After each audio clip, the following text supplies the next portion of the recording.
Hello বন্ধুরা, কেমন আছেন সবাই? আশা করি সবাই ভালো আছেন। বন্ধুরা, আমাদের এই গল্পগুলো যদি ভালো লাগে অবশ্যই লাইক করবেন আর কমেন্টস করে জানিয়ে দেবেন। আজকের গল্প অশ্রুমালা পর্ব 32। লেখিকা আরিশান নূর ছদ্মনাম। রিশাদ ছাড়া ঘরময় পায়চারি করছে। সে বেশ রেগে আছে। কপাল কুঁচকানোর ভাঁজ স্পষ্ট হয়ে আছে। রিশাদ যখন প্রচণ্ড রেগে থাকে তখন সে হাঁটাহাঁটি করে রাগ কমানোর চেষ্টা করে, কিন্তু আজকে কিছুতেই রাগ কমছে না, বরং পার মিনিটে রাগ বেড়েই চলেছে চক্রবৃদ্ধি হারে। এই জন্য অবশ্য আরও একটা মুখ্য কারণ আছে। আজকে বিকেলের দিকে আবেগের বাসার ওই দিকে গিয়েছিল রিশাদ। তখনই আবেগ আর রোদেলাকে রিকশায় করে ভিজতে ভিজতে বাসায় ফিরতে দেখেছে রিশাদ। তাদেরকে একসঙ্গে দেখে রিশাদের চোখ দিয়ে আগুন জ্বলতে থাকে। দুজনের মাঝে কোনো দূরত্ব ছিল না, গা ঘেঁষে বসেছিল পাশাপাশি তারা। যা দেখে মাথা নষ্ট হয়ে যায় রিশাদের। সে তখনই সেই মুহূর্তে ঠিক করে বসে আবেগের সব সুখ সে নিজ হাতে মাটিতে পুঁতে ফেলবে। তার ভাড়া করার লোক দিয়ে ইভানাকে ধরে আনতে চেয়েছিল, কিন্তু হুট করে কোথা থেকে যেন একটা ছেলে চলে আসলো ইভানাকে বাঁচাতে। রিশাদ বুঝে পায় না, রহমান বাড়ির দুই মেয়েকে তার হাতের থাবা থেকে রক্ষা করার জন্য কি সব সময় কেউ না কেউ প্রস্তুত থাকে। রোদেলাকে রক্ষা করলো আবেগ, এদিকে ইভানাকে সাহায্য করলো আরেকটা ছেলে। রোদেলা আর আবেগের হাসিমাখা মুখ দেখে মোটেও সহ্য হচ্ছে না রিশাদের। রোদেলা তার স্ত্রী, সে কেন আবেগের সাথে থাকবে? কেন এক বিছানায় ঘুমাবে তারা? রিশাদ রোদেলার এই বিয়ে মানে না, কিছুতেই মানে না। আর এই ডিভোর্সটাও সে মানতে নারাজ। কেন মানবে সে? তাকে জোর করে সিগনেচার করানো হয়েছে ডিভোর্স পেপারে, তাই সে এই ডিভোর্স মানে না। রোদেলাকেও আবেগের স্ত্রী হিসেবে সে মানবে না কোনো দিন।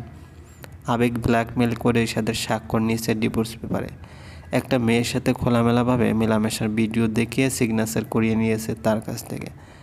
আবেগের দাবি ছিল ডিভোর্স পেপারে সাইন না দিলে সে ভিডিও ভাইরাল করে দেবে। রিশাদের তখনই এমপি সাহেবের মেয়ের সাথে সম্পর্ক চলছিল, তাই তো ভিডিও ভাইরাল হলে সোনার হরিণ হাতছাড়া হবে এই ভয়ে সে সিগনেচার করে ফেলে। কিন্তু আফসোস, মেয়েটার সাথে তার সব সম্পর্ক শেষ হয়ে গেছে।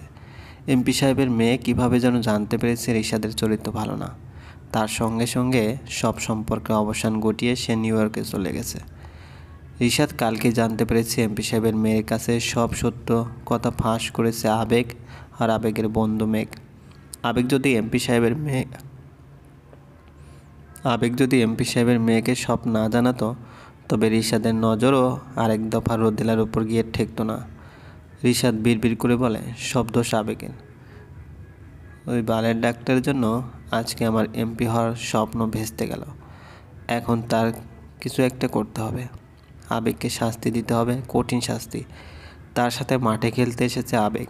আচ্ছা, আবেগ কি ভুলে গেছে? আবেগ যদি খেলোয়াড় হয় তাহলে রিশাদ রেফারি। রিশাদের ঠোঁটের কোণে হাসি ফুটে উঠল।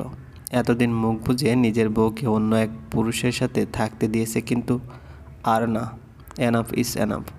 কালকে থেকে তার বউ তার সাথে থাকবে। থাকতে না চাইলে জোর করে বেঁধে ধরে পিটিয়ে রাখবে। দরকার হলে জিন্দা লাশ বানিয়ে নিজের কাছে রাখবে রোদেলাকে। তাও তার রোদেলাকেই চাই। রিকশা এসে থামলো বাসার সামনে। রোদেলা নিচে নেমে গেল। আবেগ ভাড়া দিয়ে রিকশা থেকে নেমে পড়ে। সে মনে মনে খুব শান্তিতে আছে। সত্যি বৃষ্টি ফোঁটাগুলো তার মাথার জট খুলে দিয়েছে। এতদিন যেই বিষয়টা নিয়ে সে বিড়ম্বনায় ছিল তা দূর হয়ে গেছে। আবেগ পা বাড়ালো সামনের দিকে। রোদেলা তার অপেক্ষা করছে সিঁড়ির সামনে। রোদেলার চুলগুলো ভিজে গেছে বৃষ্টির পানিতে, ফলে চুলগুলো নেতিয়ে গেছে এবং দলা পাকিয়ে কাঁধের নিচে পড়ে কোমর পর্যন্ত বয়ে গেছে। আবেগ অপলক বিমুগ্ধ নয়নে তাকালো রোদেলার দিকে, তারপর চোখ নামিয়ে নিয়ে সেই সিঁড়ি বেয়ে উঠে গেল। আবেগদের বাসা 3 তলায়। সিঁড়ি দিয়েই ওঠানামা করে আবেগ। সে লিফট উঠতে পারে না। লিফটের দরজা যখন বন্ধ হয় ওই সময় আবেগের খুব ভয় লাগে। মনে আতঙ্ক খেলা করে। বারবার মনে হয় লিফট ছিঁড়ে পড়বে। সেজন্য যতটা সম্ভব লিফট অ্যাভয়েড করে সে। বাসায় গিয়ে আগে আবেগ ফ্রেশ হয়ে নিল। এরপর রোদেলা গোসল করে নেয়। রোদেলা গোসল করে বের হয়ে দেখে আবেগ সমুদ্রকে দোলনায় দোল খাওয়াচ্ছে আর ওর সাথে খেলা করছে। হাতে ফিডার নিয়ে কিছুক্ষণ পর পর সমুদ্রের মুখে তুলে ধরছে। রোদেলা মুচকি হেসে আয়নার সামনে গিয়ে দাঁড়ালো। আজকে সেও মনে মনে খুব খুশি। এই প্রথম আবেগের চোখে সে নিজের জন্য মুগ্ধতা দেখেছে। রোদেলা আয়নার দিকে তাকালো। তার প্রতিবিম্ব দেখা যাচ্ছে। সত্যি তার চেহারা পরিবর্তন এসেছে। আগের মতো চোখে কালি নেই, মুখে ব্যথা বা ফুলে যাওয়ার কোনো দাগও নেই। মুখটা চকচক করছে, আগের চেয়ে কিছুটা স্বাস্থ্য হয়েছে তার। রোগা রোগা ভাবটা দূর হয়েছে, চোখে দুঃখের কোনো ছাপ নেই।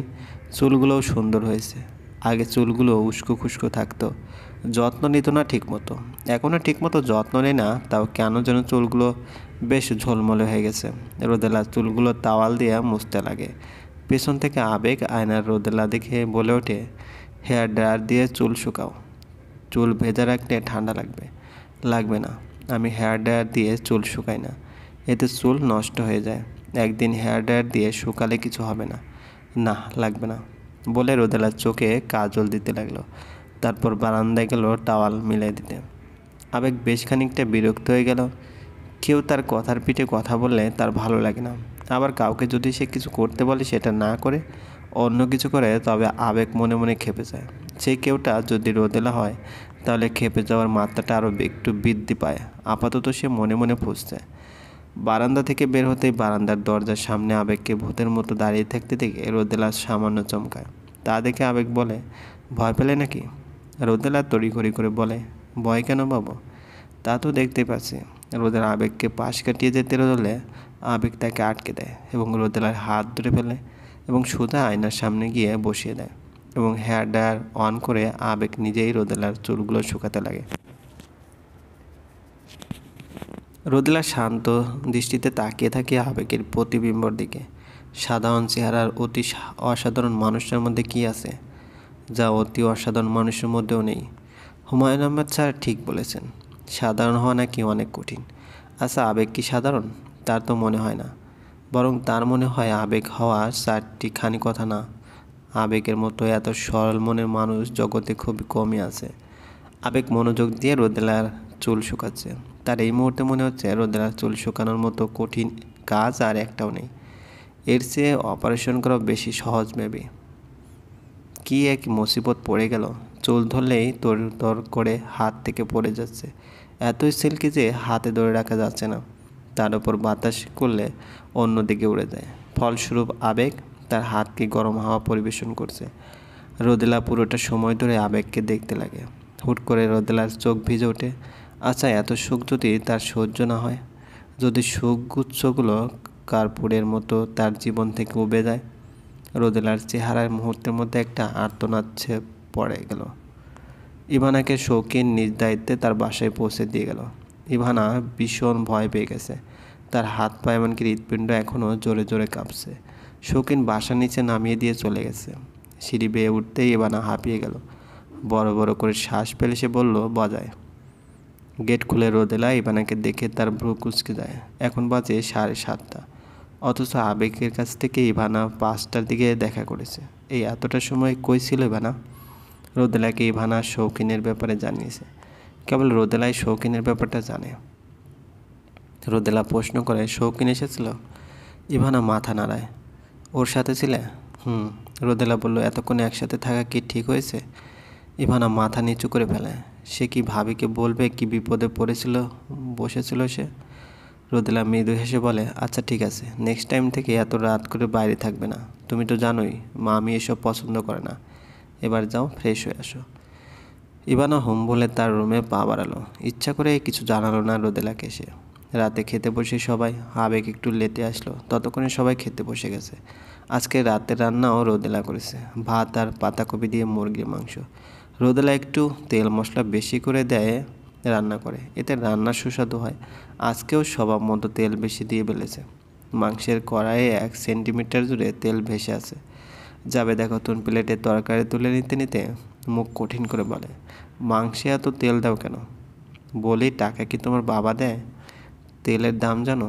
বাজারে সবচেয়ে দাম বেশি হলো তেলের, কিন্তু এই মেয়ে এমনভাবে তরকারিতে তেল দেয় যেন আমাদের সয়াবিন তেলের খনি আছে। তুমি লাট সাহেব হতে পারো, কিন্তু আমাদের এত টাকা পয়সা নাই তোমার বাবার মতো। তোমার বাবার বহু আছে, তাই বেশি করে তেল দিয়ে রান্না করো। আমরা তোমাদের মতো এত ধনী না বাবু। রোদেলার মনটাই বিষিয়ে গেল।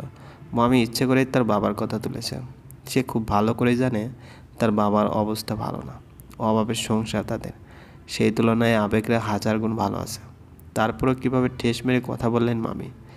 জাবেদা খাতুন খেতে খেতে বলল, তোমার বাবা যদি এতই ধনী হয় তাহলে মেয়েকে বাড়ি থেকে পাঠানোর আগে খইমুড়ি দেয়নি কেন? রোদেলা লজ্জায় চুপসে গেল। আজকে টেবিলে ইবানা নেই, মামা আর আবেগ আছে কেবল। আবেগ মাত্র এসে বসেছে, কিন্তু মায়ের সব কথাই সে শুনে নিয়েছে। ইমতিয়াজুর রহমান আজকে নিশ্চুপ। সে চাইলেই রোদেলার হয়ে জাবেদা খাতুনকে অনেক কিছু বলতে পারেন, কিন্তু সে চায় আবেগ যেন নিজ থেকে কিছু একটা বলুক তার মাকে, কেননা সে 100টা কথা বললেও জাবেদা খাতুনের কিছুই যায় আসবে না। কিন্তু আবেগের একটা কথাই জাবেদা খাতুনকে চুপ করতে বাধ্য। ইমতিয়াজুর রহমান প্রতিদিন ইচ্ছে করে রোদেলাকে নিজের পাশে বসিয়ে খাওয়ান, যেন রোদেলা ঠিক মতো খায়। নিজের মেয়ের মতো আদর করেন তিনি রোদেলাকে। আজকেও রোদেলা তার পাশে বসে আছে, কিন্তু মুখে কিছুই তুলছে না। আবেগ সাবলীলভাবে প্লেটে মাংস নিয়ে খাওয়া শুরু করলো। সবাই চুপ, কারো মুখে কোনো কথা নেই। 2 লোকমা খাওয়ার পর আবেগ বলে ওঠে, ফার্মের মুরগিতে তেল মশলা বেশি না দিলে কেমন গন্ধ করে, আমি খাইতে পারি না। নেক্সট বার থেকে আরও একটু বেশি করে তেল দিবা। আর আমাদের যথেষ্ট আছে আম্মা। আব্বার একটা প্রোডাক্ট সেলের টাকায় 5 মাসের তেল কেনা যাবে। শুধু শুধু কথা শোনানোর আমি কোনো কারণ দেখি না। এই লজিক্যাল কথাবার্তা আমার পছন্দ না। আবেগের কথা শুনে রোদেলা তার দিকে চোখ তুলে তাকায়। সে চাহনিতে একরাশ ভালোবাসা। খাওয়া শেষ করে আবেগ উঠে যায়। ইমতিয়াজুর রহমান খুব খুশি আবেগকে রোদেলার হয়ে কথা বলতে দেখে, তাই তিনি 2 বার ভাত নিলেন।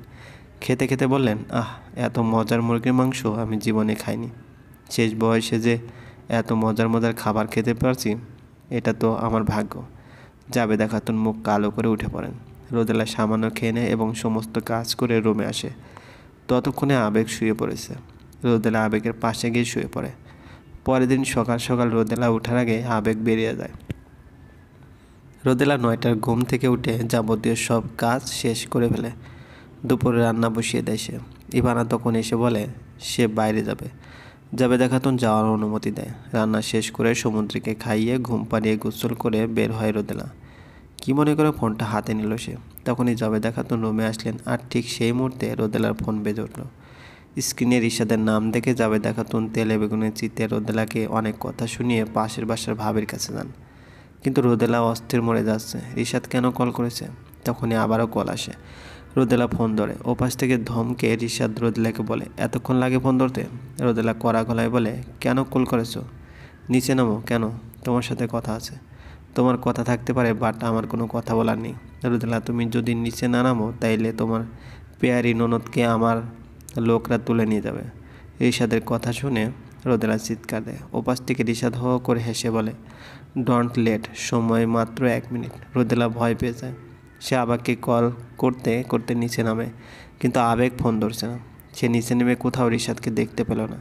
পিছনে ঘুরে বাড়ি ফিরবে অমনি কেউ তার মুখ চেপে ধরে।